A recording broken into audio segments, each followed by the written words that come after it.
Hadirin Allah muliakan, itulah contoh dari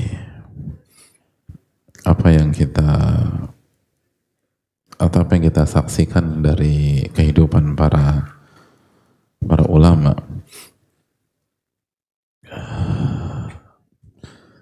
Dan kita ambil contoh dari salah satu nama besar di dunia ilmu dan tidak asing lagi di tengah-tengah jamaah sekalian, yaitu Al-Hafidh Ibnu Hajar Al-Asqalani dengan kitabnya Fathul Bari. Dan murid beliau As-Sakhawi itu pernah menyampaikan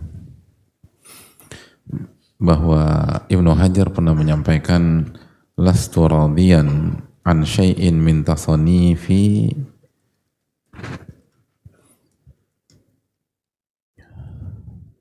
saya nggak ridho dengan karya-karya saya nggak ridho dengan karya-karya saya. Kenapa? Ada dua faktor yang beliau sampaikan. Li'anni amiltuha fi ibtida'il amr. Karena yang pertama, saya kerjakan atau saya lahirkan karya-karya tersebut di awal-awal dulu gitu, di awal perjalanan. Itu yang pertama. Yang kedua, lam yatahayya li man yuharriruha ma'i. Waktu saya tulis karya-karya saya tersebut, saya tulis sendirian. Tidak ada yang mensupport saya untuk mengkoreksi dan mengedit gitu. Jadi kalau pakai bahasa kita, karena pakai pandangan dan pemikiran pribadi, bukan pure pribadi ya. Ini artinya nggak ada yang bantuin gitu. Siwa baru belum sebutkan kecuali beberapa karya, di antaranya Fathul Bari, lalu Muqaddimahnya, lalu juga ada Lisanul Mizan, lalu Tahdhib, dan kecuali beberapa buku, kurang lebih 5 dan seterusnya. Dan salah satu yang disebutkan beliau adalah Fathul Bari, Syarah Bukhari. Dan menariknya hadirin sekalian, beliau mengatakan ada 2 alasan. Alasan yang pertama tadi apa?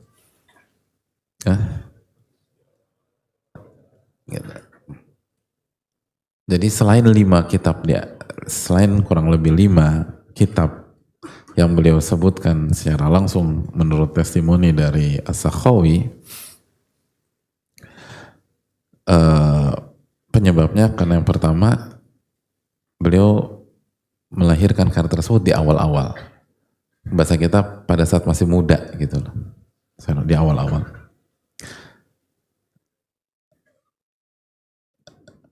Dan tahukah jamaah sekalian, beliau hafal Quran itu di usia 9 tahun.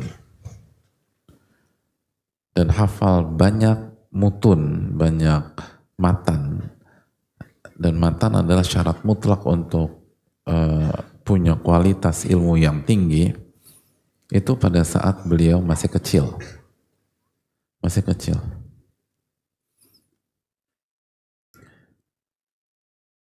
Itu aja belum nggak ridho gitu. Padahal hafalan beliau udah banyaknya minta ampun. Bukan hanya hafal Quran, tapi hafal banyak matan ilmiah. Matan itu buku kecil, ringkas, isinya itu adalah pembahasan disiplin ilmu dari awal sampai akhir gitu. Tidak detail, karena fungsinya bukan untuk membahas satu demi satu masalah secara utuh atau detail, tapi fungsinya sebagai anak tangga pertama dalam menuntut ilmu. Dan fungsinya untuk mengumpulkan gambaran umum tentang sebuah disiplin ilmu. Jadi sebuah disiplin ilmu, misalnya satu bidang ilmu itu pembahasannya dari A sampai Z apa aja sih? Nah itu bisa dilihat di matan tersebut. Nah itu beliau sudah hafal matan dalam berbagai macam disiplin ilmu, misalnya fikih, usul fikih, hadits, bla bla bla. Itu semenjak kecil. Hafal Quran, kecil 9 tahun, belum balik secara umum. Itu aja masih mengatakan saya tidak ridho dengan karya sendiri. Karya sendiri loh, karya beliau sendiri. Kecuali 5 kurang lebih kitab beliau. Itu faktor pertama. Faktor yang kedua, karena saya tulis sendirian. Tidak ada yang mensupport saya dalam mengecek, mengedit, dan mengkoreksi. Itu ulama hadirin. Sekarang coba kita bandingkan ke kita. Jangan hanya berpikir ini tentang menulis buku. Ini lihat benang merahnya. Tidak ada ujub di dalam kasus ini. Justru sebaliknya, beliau tidak ridho. Nah pertanyaannya simpel. Kita yang misalnya jalanin bisnis, kita jalan bisnis dengan pandangan-pandangan pribadi kita, atau kita didukung oleh orang-orang jago dengan pandangan yang sangat kaya. Kita yang menjalani sebuah usaha, atau kita yang menjalani sebuah bidang, apakah kita terpukau dengan pola pikir kita, lalu kita jalanin sendiri, atau kita belajar dari banyak pihak, lalu mendengar dari banyak pihak, menerima masukan dari banyak pihak, menerima koreksi dari banyak pihak, lalu kita akan tumbuh dan berkembang. Ini salah satu yang terbaik di ilmu hadis. Dan hafal Quran dari kecil. Dan punya perangkat. Itu saja tidak ridho kalau mengerjakan sesuatu sendirian tanpa ada masukan dan koreksi dari pihak lain. Lihat beda kelas antara nama-nama besar dan diri kita. Makanya orang yang ujub dalam pola pikir itu nggak berkembang hadirin. Nggak akan berhasil. Nggak akan berhasil. Siapa kita? Ada berapa buku yang sudah kita baca? Oke misalnya kita bidangnya bukan agama deh gitu. Di bidang kita. Kita baca semua buku di bidang kita tersebut. Lalu kita ketemu dengan para expert gitu.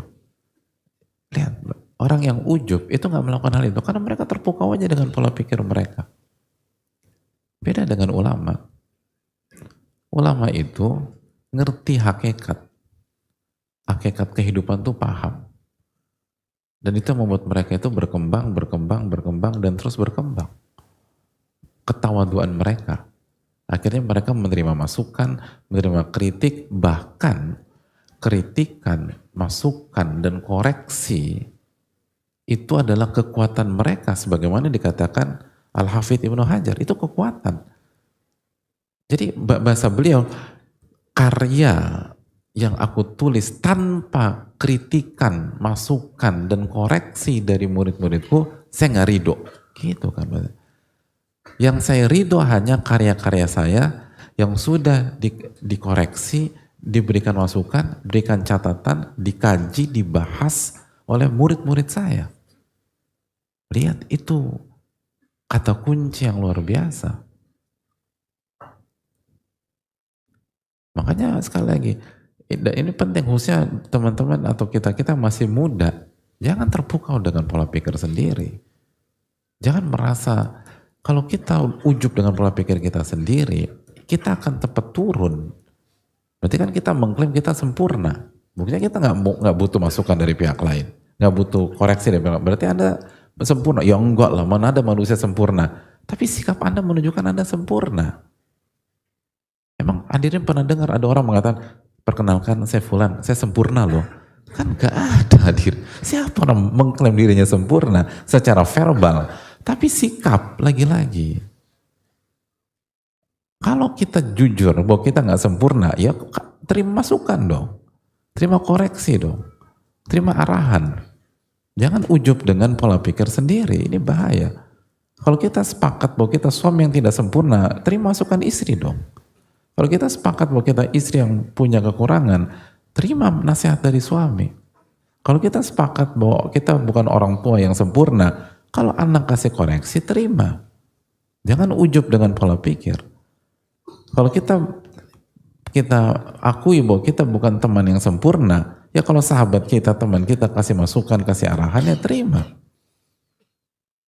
Ini menunjukkan bahwa itulah mengapa kenapa orang-orang yang tawadu dan tidak ujub adalah orang-orang yang cepat berkembang dan karyanya itu menembus dimensi waktu, bukan puluhan tahun, abad hadirin, abad. Hadirin, beliau Al-Hafidz Ibnu Hajar itu wafat di abad ke-9 di tahun 852 Hijriah. Sekarang 1446. Abad karya beliau. Kenapa? Karena ketawaduan. Karena yang dikedepankan tauhidullah, mentauhidkan Allah dan merendahkan pola pikir ini di hadapan Allah Subhanahu wa taala. Sehingga Allah kasih fakta. Makanya kan karya beliau, Syarah Bukhari beliau, itu beliau namakan dengan judul apa? Masih apa tadi? Ada yang tahu nggak? Hah? Fathul Bari. Apa arti Fathul Bari? Pembuka dari Al-Bari. Siapa Al-Bari? Allah. Allah. Beliau yang angkat tangan. Jadi lihat, bayangkan, nggak mengklaim dirinya. Jadi nggak mengatakan kerja keras saya. Enggak, bukan kerja keras saya. Kecerdasan saya, bukan. Tapi Fathul Bari, karya ini dibuka oleh Allah. Di keberhasilan saya buat karya ini, itu semata-mata karena dibukain sama Allah. Gitu. Dan secara keterangan beliau katakan bukan hanya dibuka, bukan pola pikir saja dibuka, bukan kecerdasan saja dibuka, tapi Allah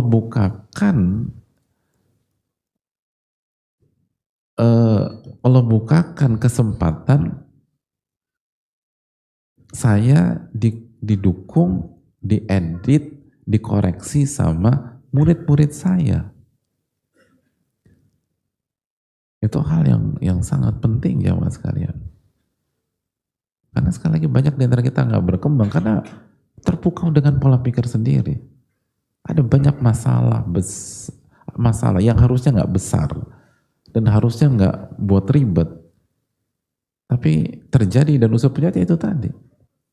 Nggak mau dikasih masukan, nggak mau diinikan. Akhirnya yang harusnya awalnya itu bisa diselamatkan jadi hancur.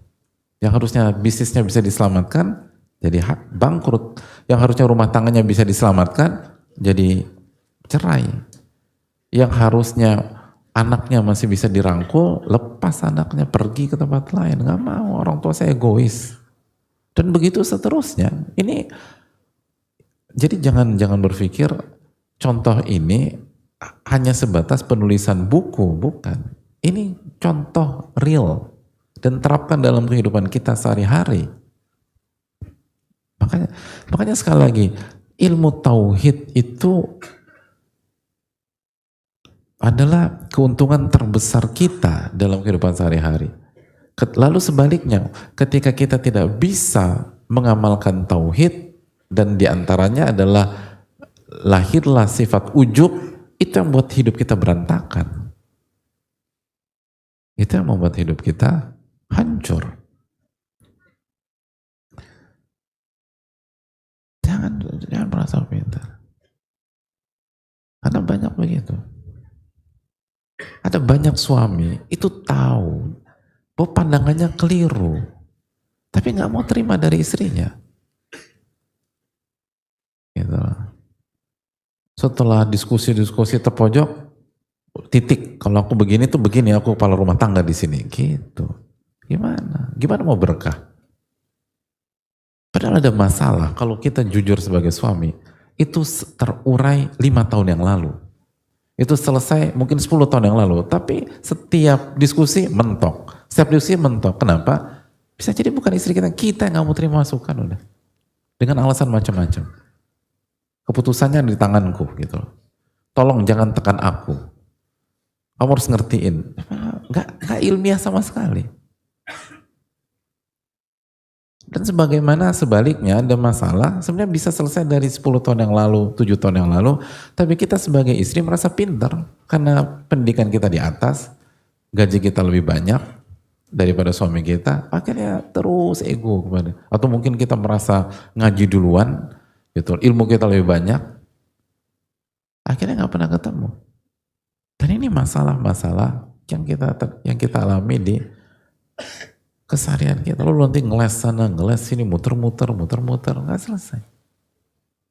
Padahal intinya Anda ujub dengan pemikiran Anda sendiri, lalu ketika Anda terdesak, Anda udah gengsi mengakui kesalahan.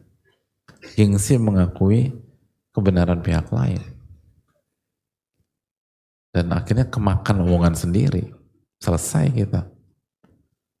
Maka inilah yang harus kita camkan. Bayangkan. Al-Hafidh Ibnu Hajar dari kecil hafal Quran dan hafal matan-matan ilmiah, itu saja mengatakan saya tidak ridho. Coba kita lihat pandangan-pandangan atau pendapat-pendapat kita seilmiah apa sih gitu? Seilmiah apa?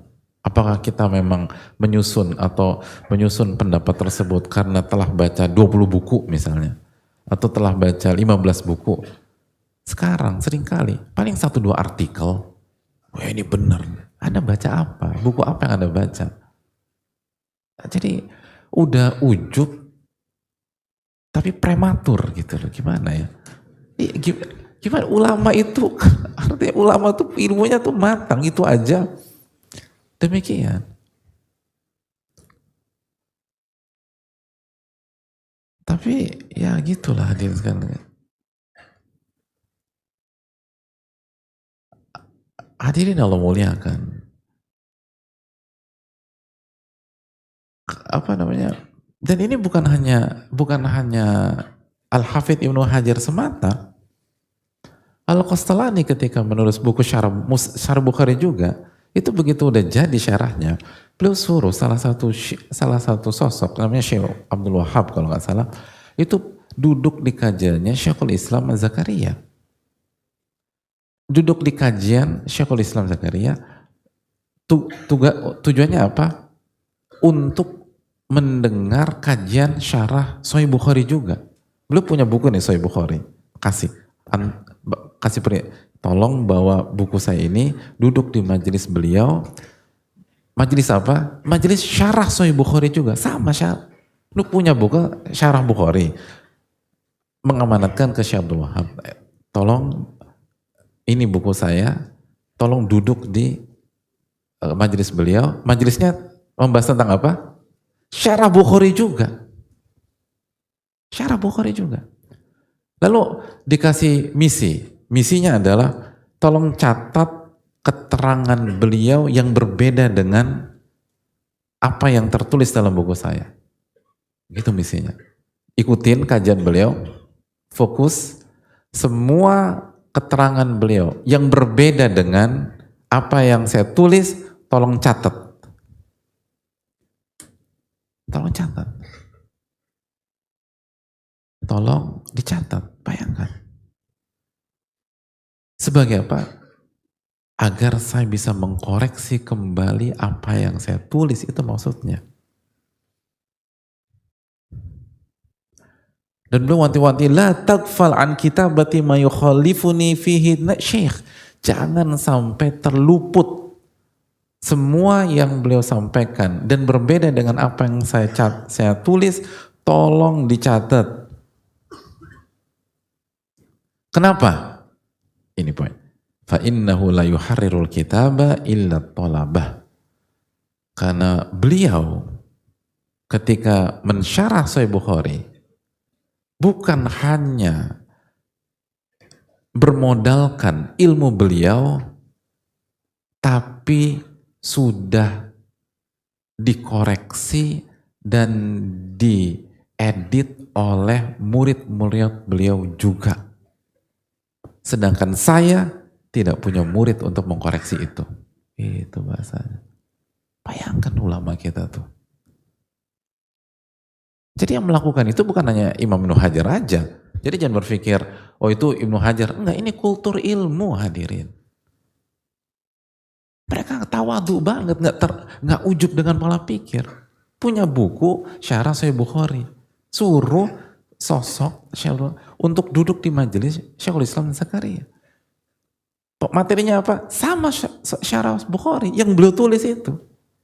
Lihat orang ujub mana mau dengar omongan orang. Bahkan ingin mengalahkan. Gimana nanti kalau udah dicetak penjualannya lebih tinggi daripada si A, si B, si C.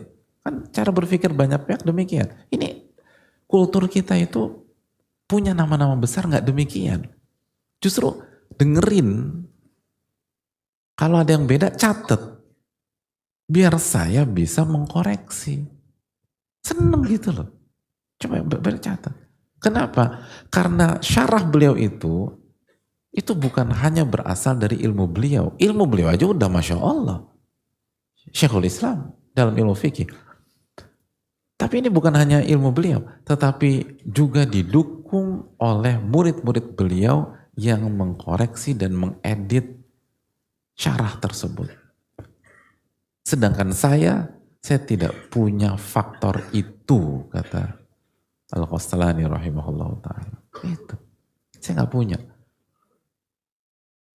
Lihat bagaimana dunia ilmu itu mendidik orang itu untuk tawadhu hadirin. Untuk merendah. Untuk nggak merasa terpukau dengan pola pikirnya. Merendah. Merendah. Dan terima masukan, terima saran, terima koreksi. Dan nggak aib sama sekali. Lihat Ibnu Hajar rahimahullah mengatakan, saya nggak ridho. Nggak aib. Saya nggak ridho. Kenapa? Karena pandangan ini belum ada yang mengkoreksi. Bayangkan bisa begitu. Ulama yang lain kejar beliau, duduk, catat, jangan sampai luput. Kenapa? Biar bisa mengkoreksi karya saya. Kenapa? Karena mereka melakukan sesuatu itu karena Allah. Nahsabuhum kadzalik wallahu hasibuh. Bukan karena agar mengangkat nama pribadi. Orang yang ujub itu fokusnya ke diri sendiri.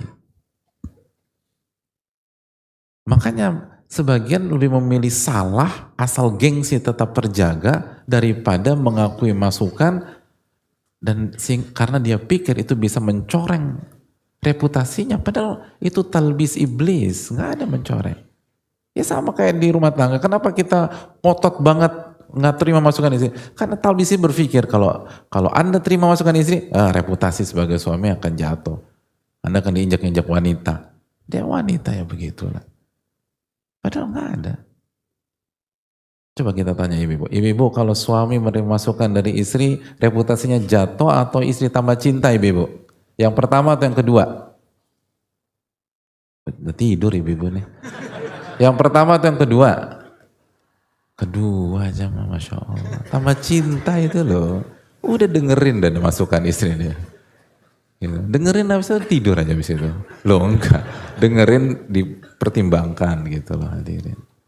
Enggak, itu selalu begitu kan. Kita nggak mau terima masukan dari bawahan kita. Kan pikir kita sebagai bos tuh jatuh.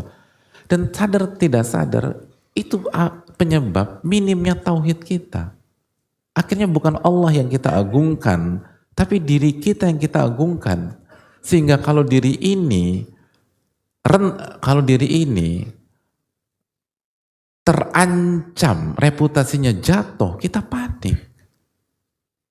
Dan kita berusaha melakukan segala cara agar reputasi diri ini tidak hancur di hadapan orang. Padahal inti hidup bukan tentang mempertahankan gengsi diri. Hidup itu tentang inna sholati wa nusuki wa mahyaya wa mamati lillahi rabbil alamin. Itulah yang dimiliki para ulama. Rabbaniyin. Sehingga mereka nggak peduli kalau mereka salah.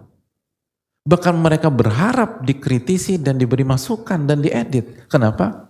Agar bisa selamat di hari akhirat, dan misi mereka adalah ta'zim kepada Allah, bukan ta'zimun nafas. Tujuan mereka menulis dan bagaimana mengagungkan Allah dan menyadarkan umat agar umat mengagungkan Allah. Maka semuanya rendah kecuali Allah tabaraka wa ta'ala. Maka karya saya juga nggak ada apa-apanya, pasti banyak kekurangan. Nah begitu mereka berhasil mewujudkan itu dalam hidup mereka, Allah angkat derajat mereka di dunia dan nanti di akhirat insyaAllah. Yarfa'illahu alladhina amanu minkum walladhina utul ilma darajat. Allah akan mengangkat derajat orang-orang yang beriman dan berilmu berapa derajat. Itu poin. Istri yang suami yang mau diberi koreksi dan Allah akan angkat derajatnya di hadapan istri dan anak-anak. Istri yang mau menerima masukan dari suami, arahan, nasihat, walaupun suami kita nggak sempurna, walaupun misalnya suami kita ngomong A, ternyata kelakuannya J gitu. Kalau B sih masih penting, J kan agak jauh gitu lah, apalagi X gitu loh. Jauh banget ngomongnya A, kelakuannya X. Loncatnya jauh. Kalau itu benar terima. Kadang-kadang istri itu berat gitu loh. Kenapa alasannya suami nggak walk the talk, suami nggak mengamalkan dan sebagainya. Itu urusan suami kita. Dan kalau suami kita nggak mengamalkan, bukan ditolak masukan yang benarnya, didoain. Biar cepat, cepat mati hadirin. Biar cepat dapat hidayah, itu loh. La haula wala quwata illa billah, ini nggak benar ini, cepat mati. Astagfirullah, astagfirullah. Biar dapat hidayah. Jadi itu yang perlu kita canamkan. Udah terima. Maka kalau kita terima, nanti kita diangkat derajatnya sama Allah. Suami jadi sayang sama kita. Dan bisa jadi itu kunci hidayah, irsyad bagi beliau. Begitu juga dengan anak-anak gitu loh. Hadirin, saya mau tanya sama hadirin sekalian. Waktu kita dulu jadi anak, pernah gak jadi anak dulu? Sekarang jadi apa hadirin? Masih anak kan? Maksudnya dulu masih anak-anak atau nggak punya bargain position lah, belum punya gaji, belum ini, belum itu. Orang tua masih powerful, kita masih di support, masih dibiayain segala macam. Kalau orang tua kita kasih masukan, kita koreksi, lalu diterima sama papa kita atau ayah kita, yang ada di benak kita, ayah kita profil seperti apa? Hah? Apakah kita berpikir, ternyata ayah bego juga ya? Apakah kita berpikir demikian? Enggak kan? Gitu. Ini jadi tiru, ini cuman kita ambil gaya bahasa di lapangan aja. Kan gak ada orang berpikir demikian. Gak ada, justru sebaliknya. Ayah tuh Masya Allah. Padahal kan beliau hebat, ternyata begitu ya, pemimpin itu harus menerima masukan, kan begitu hadirin. Nah, kenapa ketika kita jadi orang tua, kita melakukan cara yang menyebalkan itu, nggak terima masukan dari anak, dan ujub dengan pola pikir sendiri. Padahal proven loh, terbukti waktu kita jadi anak, di posisi anak, kita senang banget dengan orang tua yang menerima masukan kita, dan kita respect dengan mereka, dan sebaliknya kita sebal sekali kalau orang tua kita egois, ego, mau merasa hebat, mentang-mentang orang tua, selalu anak salah, kan begitu kan? Secara umum, masyarakat, secara umum pola pikir di masyarakat kita, kalau ada apa-apa yang salah selalu anak. Harusnya kan pola pikir itu sebenarnya kekuatan anak, sehingga anak terus mengintrospeksi diri dan tidak blaming gitu loh, tidak gampang menyalahkan orang. Tapi tetap sikap orang tua kayak gitu itu nggak produktif gitu hadirin. Oleh karena itu ini tuh penting. Jadi pembahasan kita tuh jangan hanya dipikirkan, hanya bisa diterapkan untuk penulisan buku gitu loh. Hanya Al-Hafidh Ibnu Hajar kan nulis Syarah Bukhari, berarti besok hadirin tulis syarah Bukhari gitu. Ya enggak lah hadirin, dan nggak ada yang mau baca juga gitu loh. Hadirin, aduh, Imam Syukani diminta nulis syarah Bukhari, kata Imam Syukani la hijrata ba'dal fatah. Itu udah ditulis sama Ibnu Hajar. Gak perlu baca buku yang lain lagi kalau Anda sudah punya Fathul Barinya Ibnu Hajar rahimahullah ta'ala.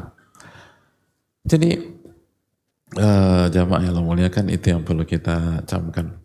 Dan contoh sangat sangat banyak, dan masih ada waktu atau sudah? Saya rasa cukup sampai di sini. Kita buka sesi tanya jawab sejenak. Wassalamualaikum warahmatullahi wabarakatuh.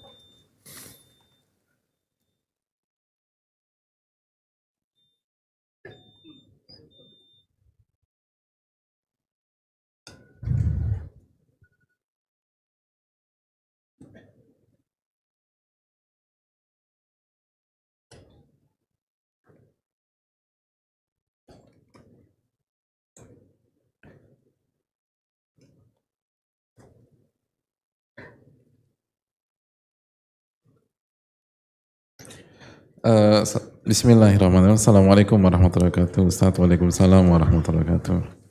Semoga Allah berikan keberkahan dan ampunan atas dosa-dosa kita serta keluarga, juga kepada Imam Inul Jamaah, para ulama lain serta keluarga mereka, para jamaah, dan seluruh kaum muslimin di mana mereka berada. Amin ya rabbal alamin. Izin bertanya Ustaz, mau minta nasihatnya ketika kepada kami atau kawan kami yang sudah merasa memiliki peran penting di dalam dunia kajian, karena beberapa sahabat kami atau kami ketika kajian berlangsung tidak fokus dengan isi kajian, namun kerap kali show off kepada jamaah lain. Jazakallahu khair Ustaz, terima kasih atas pertanyaannya. Hadirin yang Allah muliakan, Al-Imam Masruq, salah satu murid kesayangan Aisyah radhiyallahu taala anha, itu pernah mengatakan, kafa bil mar'i ilman an yakhshallaha. Cukuplah seseorang itu dinyatakan punya ilmu yang bermanfaat ketika dia merasa takut kepada Allah. Wa kafa bil mar'i jahlan an yu'jaba bi amalih. Dan cukuplah dia divonis bodoh ketika dia ujub dengan amalnya. Itu kata ulama kita Imam Masruq. Jadi cukuplah orang itu menunjukkan kualitas yang sangat rendah ketika dia ujub dengan amalnya, dia show off dengan statusnya sebagai panitia kajian atau punya peran di dunia dakwah dan seterusnya. Itu justru menunjukkan betapa rendahnya kita, betapa kerdilnya kita, kata Al-Imam Masruq. Secara konteks, karena kalau kita berkualitas maka kita nggak tertarik dengan itu semua, dan sekali lagi, dan itu kita tuh gagal paham, kita belajar, kita berdakwah, kita support dakwah itu li ta'zimillahi azza wa jalla, untuk mengagungkan Allah subhanahu wa ta'ala, bukan mengagungkan diri kita pribadi, untuk litakuna kalimatullahi al-ulya, agar kalimat Allah tinggi, bukan kita yang tinggi. Ini yang perlu kita renungkan. Jadi benar-benar salah kaprah besar dalam hal seperti ini, dan ini yang harus kita evaluasi, bahwa tujuan kita adalah bagaimana mengagungkan Allah setinggi-tingginya dan merendahkan diri kita serendah-rendahnya. Kan begitu inti kita. Kita kan belajar, ngaji, berhijrah untuk menjadi hamba, bukan menjadi bos, bukan menjadi nama besar, tapi tujuan kita adalah untuk menjadi hamba. Dan hamba itu sifat-sifatnya penuh dengan kerendahan. Oh, nanti kita diinjak-injak? Enggak. Karena kaidah kehidupan itu, semakin kita merendah karena Allah, Allah akan semakin mengangkat kita. Wa ma tawadhu'a ahadun lillah illa rafa'ahullah, kata Nabi SAW dalam hadis Muslim. Tidaklah seseorang merendah, tawadhu, merendah karena Allah, kecuali Allah akan angkat dia di dunia dan di akhirat. Jadi apa posisi apa show off itu sesuatu yang nggak perlu dipikirkan seorang muslim. Dia tuh harus berpikir bagaimana merendahkan diri ini di hadapan Allah Subhanahu wa taala. Itu udah otomatis. Barang siapa yang merendah karena Allah, Allah akan angkat. Dan Allah nggak pernah bohong. Allah nggak pernah bohong, Allah nggak pernah khianat, Allah nggak pernah zolim. Inni haramtu dzulma ala nafsi, kata Allah Subhanahu wa taala. Aku telah haramkan kezoliman terhadap diriku. Dan bohong itu kezoliman. Jadi kalau Nabi SAW mengatakan Allah akan angkat, Allah akan angkat. Jadi nggak usah dipikirkan itu. Makanya kan ulama mengatakan seperti Abu Nuaim membawakan keterangan ulama, man kariha syuhra ishtahar. Barang siapa yang benci dan tidak suka dengan popularitas, justru dia akan populer. Dan banyak contoh. Uwais Al-Qarni sebagaimana contoh. Uwais Al-Qarni nggak suka dengan popularitas. Tapi popularitasnya sampai hari ini nggak ada yang meragukan. Populer sampai hari ini. Sampai hari ini masih banyak orang tua yang kasih namanya Uwais. Katanya kenapa Uwais? Terinspirasi Uwais Al-Qarni. Padahal orangnya paling nggak suka dipublish, paling nggak suka di ini segala macam. Bahkan ketika ada potensi populer, pindah kota hadirin. Bukan pindah rumah, pindah kota. Ngilang gitu loh. Bayangkan, siapa di antara kita punya level kayak begitu. Begitu, kayaknya aku udah mau populer nih. Kalau kita kan kegeeran ya. Dan nggak pernah kejadian juga. Allah dalam saya agak bercanda. Jadi, Mas karena pergi, kan kita tahu dalam hadisnya Umar bin Khattab itu. Jadi lihat, artinya ajaib hadirin kalau kita ngelihat itu tanya. Dan yang kita lakukan tuh apa sih hadirin? Belum seberapa. Dan nanti di pekan depan kita akan sebutkan beberapa contoh dari para ulama lagi.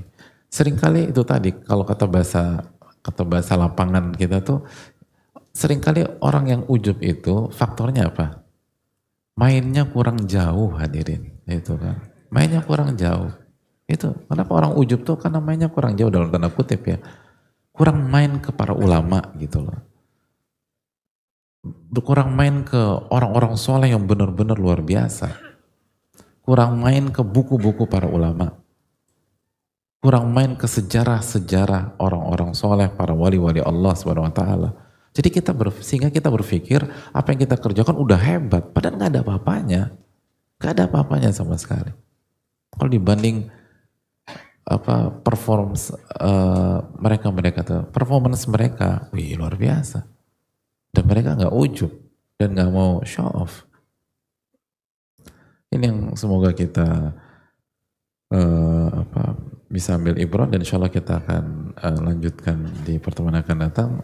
Sekali lagi ingat poin di awal kajian kita, sedikit tapi diamalkan, lalu kita selalu mengevaluasi dan mengawasi hati kita, itu akan membuat Allah akan membuka berbagai macam pintu kebaikan di dalam kehidupan kita. Dan semoga Allah membukakan pintu kebaikan dalam diri kita semua. Dan semoga Allah terima amal ibadah kita. Allahumma inna nas'aluka ilman nafi'an wa na'udzubika min ilmin anfa'. Rabbana taqabbal minna. Subhanaka wa bihamdika la ilaha illa anta astaghfiruka wa atubu ilaik. Assalamualaikum warahmatullahi wabarakatuh.